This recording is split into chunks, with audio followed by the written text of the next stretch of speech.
बड़ी खबर आपको हम बता दें दिल्ली से, जहां 6 राज्यों में उपचुनावों की तारीखों को तय कर लिया गया है। जी हां, 6 राज्यों में उपचुनाव होने जा रहे हैं। 6 राज्यों में 7 विधानसभा सीटों के लिए तारीख तय कर दी गई है। चुनाव आयोग ने तारीखों का ऐलान किया। 3 नवंबर को हरियाणा के आदमपुर में उपचुनाव रहने वाला है और 6 नवंबर को वोटों की गिनती होगी।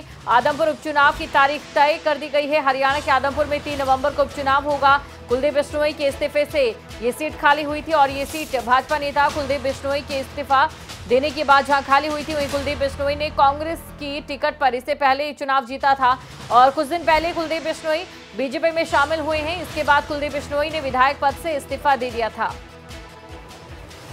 और हमारे साथ कैबिनेट मंत्री रणजीत सिंह जी जुड़ चुके हैं। सर, आपका स्वागत करती हूं खबरें अभी तक पर। काफी समय से इंतजार था कि तारीखों का ऐलान हो जाए, तारीखों का ऐलान हो गया है, लेकिन ऐसे में आपसे हम ये जानना और समझना चाहेंगे सबसे पहले कि बीजेपी की इस उपचुनाव को लेकर क्या कुछ तैयारियां हैं।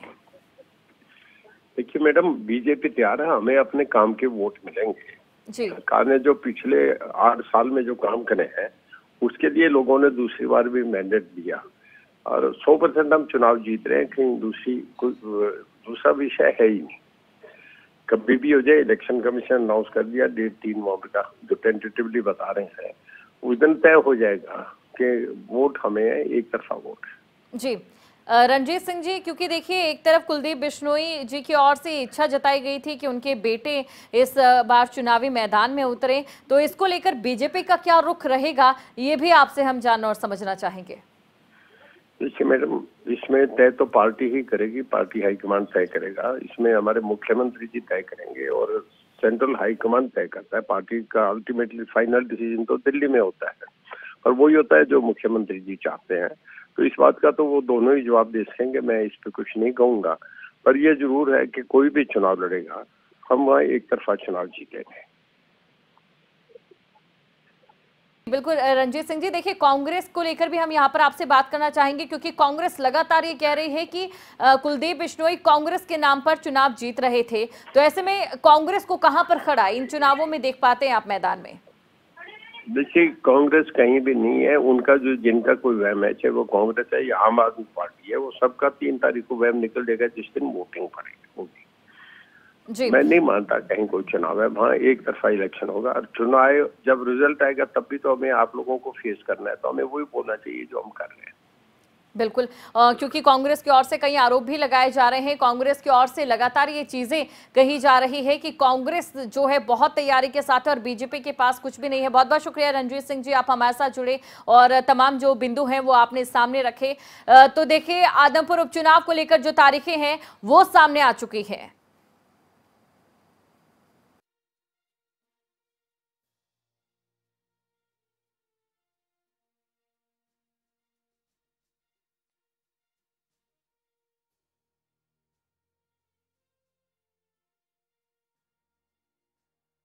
आदमपुर उपचुनाव को लेकर तारीखों का ऐलान हो चुका है। 6 राज्यों में उपचुनावों की तारीख जो है वो तय कर ली गई है और सबसे खास बात हरियाणा के लिए, क्योंकि हरियाणा के आदमपुर में 3 नवंबर को उपचुनाव होगा। आदमपुर सीट को लेकर आदमपुर उपचुनाव की तारीख तय कर ली गई है। कुलदीप बिश्नोई के इस्तीफे से ये सीट खाली हुई है और सुशील गुप्ता प्रभारी हमारे साथ जुड़ चुके हैं इस समय हरियाणा के। सुशील जी, आपका भी स्वागत करती हूँ खबरें अभी तक पर। एक बार फिर से चुनावी हलचल आदमपुर पर देखी जा रही है। इस समय बीजेपी और कांग्रेस को अगर छोड़ दिया जाए तो आम आदमी पार्टी अपने आप को कहां पर खड़ा देख रही है, ये जानना चाहेंगे सुशील जी आपसे। आम आदमी पार्टी मजबूती से चुनाव लड़ेगी और जीतेगी। वहां पे भ्रष्टाचार को खत्म करना है, परिवारवाद को खत्म करना है। जो स्कूल बंद भारतीय जनता पार्टी की सरकार वहां पे कर रही है, शिक्षा व्यवस्था को दुरुस्त करना है। तो ये तमाम मुद्दे हैं यानी कि जिन्हें लेकर आप जनता के बीच में जाएंगे, लेकिन क्या आपको लगता है कि इतना आसान ये मामला रहने वाला है, इतना आसान ये मुकाबला रहने वाला है? क्योंकि एक तरफ जहां कांग्रेस की तरफ से वर्चस्व की लड़ाई है, तो वहीं बीजेपी की तरफ से कहीं ना कहीं तमाम चीजें निकलकर सामने आ रही है। तो आम आदमी पार्टी को क्या मेहनत करने की जरूरत नहीं पड़ेगी यहाँ पर? 100% मेहनत में हम लगे हुए हैं। देखिए, देश के प्रधानमंत्री भी परिवारवाद खत्म करने की बात करते हैं जी। एक ही परिवार का वर्चस्व आदमपुर के अंदर पिछले कई दशकों से चल रहा है। भजन लाल जी का परिवार में उनकी धर्मपत्नी, उनका बेटा, उनका पोते की अब आने की तैयारी है। तो प्रधानमंत्री भी कहते हैं देश का परिवारवाद खत्म होना चाहिए। तो ये परिवारवाद के खिलाफ है। फिर वहां पे सारे सरकारी स्कूल अब बंद होने लगे हैं। सरकारी ऑर्डर निकल चुका है कुछ स्कूलों को बंद करने का। बच्चियां धरनों पे बैठी हुई है, क्या वो कहाँ पे जाएं पढ़ाई के लिए जी। कोई विकास कार्य वहां पे नहीं हुआ। वहां पे सड़कें सारी टूटी हुई हैं। आदमपुर किसान बहुल क्षेत्र है और हरियाणा के मुख्यमंत्री किसानों को आतंकवादी कहते हैं, खालिस्तानी कहते हैं। जी सुशील जी, क्योंकि देखिए जिस तरीके से आपने कहा कि बहुत बहुत शुक्रिया सुशील जी, आप हमारे साथ जुड़े और तमाम बिंदु आपने रखे। और कांग्रेस हरियाणा के प्रदेशाध्यक्ष उदय भान जी भी हमारे साथ जुड़ चुके हैं।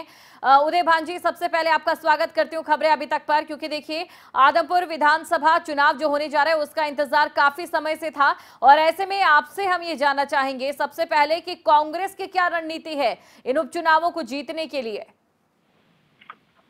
कांग्रेस की रणनीति पूरी तरह से स्पष्ट है। कांग्रेस पार्टी इस चुनाव में 100% जीतने जा रही है। ये कांग्रेस का गढ़ रहा है आदमपुर हमेशा से, और कांग्रेस के साथ जिस तरह से पार्टी के साथ धोखा दिया गया, आदमपुर की जनता के साथ विश्वासघात किया, उसके लिए जनता तैयार बैठी है और हम पूरी तरह से इसके लिए तत्पर हैं। हम इलेक्शन कमीशन का आभार व्यक्त करते हैं कि उन्होंने ये इलेक्शन डिक्लेयर किया। हमारी पूरी तरह से तैयारी है और बहुत जल्दी शीघ्र ही आप हमारा कैंडिडेट आपके सामने आएगा जी, और मजबूती के साथ में कांग्रेस पार्टी चुनाव लड़ेगी। जी उदय भान जी, कब तक कैंडिडेट का जो नाम है वो सामने आ जाएगा ये भी आपसे जानना चाहेंगे। और इसके अलावा देखिए, क्योंकि कुलदीप बिश्नोई जो कि पहले कांग्रेस में थे अब वो बीजेपी में शामिल हो चुके हैं, क्या आपको लगता है कि इससे कहीं ना कहीं कांग्रेस पर फर्क नहीं पड़ेगा? पड़ेगा जाहिर तौर पर।